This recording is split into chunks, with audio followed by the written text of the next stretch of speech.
Hey Modrunners, welcome to another episode of Modrenman. Today's episode is a scuba episode, and as you see before me, it's about scuba masks. First off, there are so many different masks out there, but they're broken down into different categories. Generally broken down into windows. 1 window, 2 window, 3 window, 4 window, purge mask, dark silicone, clear silicone. So as you can see, I have an assortment in front of me. These are masks that I've collected over the ages since I've been diving for a ton of years now. Most of my masks, I prefer 2-window masks. As you can see from in front of me, they're mostly 2 windows. My very first mask was a 1-window mask. And what that is basically, as you can see here, just one single window. As you can see, the original mask was a clear skirt, but as you can see here, over time, all clear skirts will kind of yellow over time, and so be prepared that you will have some yellowing the longer you keep your mask. The cool thing about a mask is that if you take care of it, it's going to last a really long time. This mask here was my very first mask, and I got it when I got certified back in 1991. So as you can see, it's been around for a while. I don't use it as often. In fact, it's pretty much just a backup mask. But once again, it still seals on my face, as you can see. And that's what we talked about in the scuba introductory episode, is that the number one thing about a mask is it needs to fit your face. No matter how many bells and whistles, no matter how many windows it has, whether it's got colorized lenses, whether it's a large profile mask, the number one thing about a mask is that it fits your face. And everybody's face are different. So what you want to do is when you buy a mask, you want to put it on your face. Just like I did before, and I showed you in the introductory, you want to make sure that there's no hair inside the mask. You want to put it on your face and then see if it has a suction. You can breathe in lightly through your nose, or you could just push it on your face and don't exhale out your nose and see if it sucks onto your face. Make sure you close your eyes when you pull it off. That way you don't feel like your eyeballs are getting sucked out of your head. So this was a 1-window mask. From there, I kind of moved on to the 2-window. I found that they felt a little bit more comfortable for my face with my nose. The 1-window masks tend to have a bridge on your nose right here, where the 2-window masks tend to have a little bit larger of a bridge so that it didn't hit me funny right here on my nose. So this is the second mask that I got. And once you can see, this is a 2-window mask, and it's much larger. The reason why I got this mask is for when I was going through my instructor courses, I ended up clipping a lot of things onto my BCD. And this one has a large view, and it's also on a tilt. So that gives you a little bit more view so that you can see when you're clipping things up on top of your body. And this is a 2-window mask with a fairly large profile. The downside about a large profile mask, meaning that it's a little bit thicker, same thing with the 3 windows and the 4 windows, is that you're going to have a little bit more drag when you're going through the water. So be prepared for that. Also, when you're going through your certification class, you're going to be doing a skill called removal and replacement of your mask. You're also going to be doing mask clears, and so the more volume, the more water that you're going to let in, that you're going to have to clear out when you clear out your mask. So be aware of when you're picking your mask for getting certified that obviously number one thing is the thing that fits your face, but 2, also make sure that you be prepared and you have the knowledge that you're going to be having more water to clear out when you do your mask clears. So this was one of my second masks.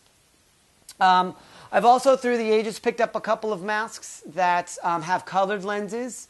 The neat thing about the red lens masks is that when you're in visibility, when you go down underwater, you're going to lose a lot of the reds. So this one will bring out the colors. Just like when you're skiing, colorized tinted lenses help with that. When you're going scuba diving, having this kind of red filtered mask, the reds underwater that you're going to see are going to be a lot more vibrant. So that's kind of cool about having a red colorized mask. Having the yellow colorized mask, the same thing when you go to a gun range and you're shooting. This will help give you some clarity. So if you're diving in very clear conditions, waters like the Caribbean, really green waters, things like that, having a yellowed mask will give you a little bit more clarity for visibility for diving with that. I don't dive with these masks in California very often. I gave them a try just to see what I thought of them, and they're really nice masks and they do fit my face. But I found that with my students and with taking photography and other things like that, I wanted it to be a little bit more clear So I went with something like this. This is a 2-window mask, as you can see, and it also has the large field of view, and it's also angled. But I like the dark silicone on these masks, especially for photography, because when I'm shooting photos underwater, I'm not distracted by anything moving around. So I went with the dark skirt. So this is my primary mask that I use now, which is why it has my mask strap. I do recommend these guys. They are great for not pulling your hair if you're not wearing a hood. You're diving without a hood, or just in terms of ease and comfort. These little strap holders are great, and they're not very expensive, and they make diving that much more enjoyable. So this is my primary mask that I use now. It has the dark skirt and the large field of view. I've already talked about my Octo mask before. I had an episode about the Octo masks, but this is, once again, the Octo mask that has the attachment so that you can attach your GoPro camera to it. And like I said, also, it has the dark skirt, which is what I like for doing any type of videoing or photography, things like that. So that's basically masks. I didn't really talk about the 3 windows, but 3 windows are basically having the 1 window here on the front, and then they have a side window for peripheral vision. So if you like having the field of view, if you feel like you're getting a little claustrophobic, I recommend getting a clear skirt as well as the higher profile sides. It lets a lot of visibility, allows you to see around you, and that way it will prevent the claustrophobic from happening a little bit more often. So those are 3 windows, and then the 4 windows are the same thing, except they have, just like the 2 windows, 1, 2, 3, and 4 windows. I don't have any purge masks. I'm not a fan of purge masks, but that doesn't mean they're not valid or they're not good. They're usually down here at the bottom or they're down on the sides. And what a purge mask is that when it's on your face, you exhale out your nose and it'll help clear out the water. The reason why I'm not a fan of purge masks is I tend to exhale out my nose to equalize my ears and just to kind of clear out my mask normally. And the purge, because it's so easy to clear out, doesn't allow me to equalize by blowing out my nose as easily. So that's the reason why I personally aren't not a fan of the purge masks. But they're still great if that's what you want. They're available out there on the market. Something that I didn't want to talk about, I want to talk about when you first buy your mask. Remember that when you buy your mask, it's going to come in a plastic bag. And a brand new mask is going to be all shiny. You can see the difference between a brand new silicone versus something that's been yellowed over time. The clear skirts masks are great. Like I said, lets a lot of light through. But all new masks have a coating of silicone on the glass to keep them from getting scratched during shipping. So what you want to do is you want to take some toothpaste, the white gritty toothpaste, or they make products like mask rub and things like that, scrub. What you want to do is you want to take that and you want to smear it on the inside of the glass. And it's not so much on the outside because when you're outside it's going to be against the water, but the inside is what's going to get all foggy on you. So take that toothpaste or the scrub and rub it on the inside and really use your thumb and really scrub it out.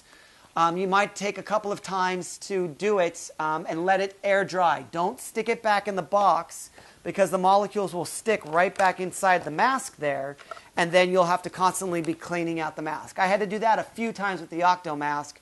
The Octo mask came with a bag, and every time I put it back in the bag, they would kind of clear on. So I had to do it like a few times. So be prepared for that. And then that will clean out the mask, and it's a mild abrasive. It won't scratch the glass, but it'll clear out all the silicone.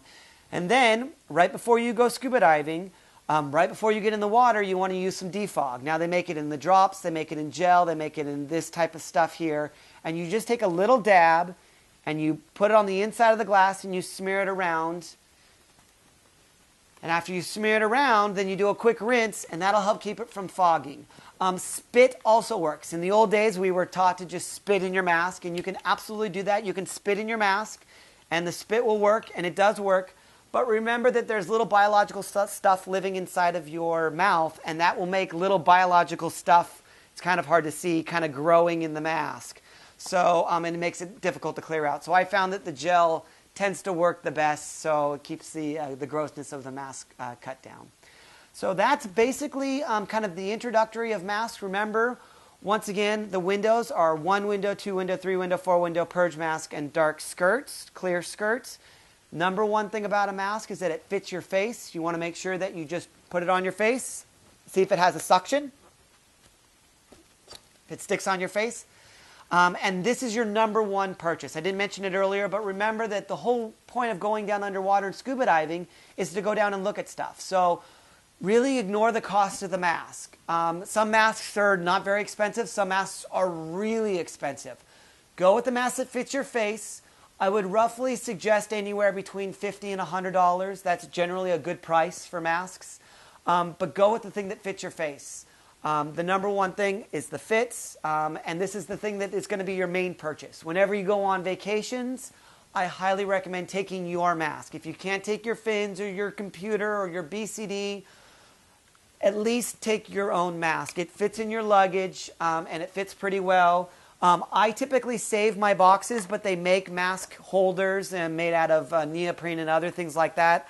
I typically just save my box so that it just goes in the box and then it goes in my bag and it helps protect it. So that's what I generally do. But it's your number one purchase. So make sure that you invest wisely. And it really is an investment. I could have kept this mask for a really long time and it still works. It doesn't leak on me. I just found something that tends to be a little bit more comfortable on my face.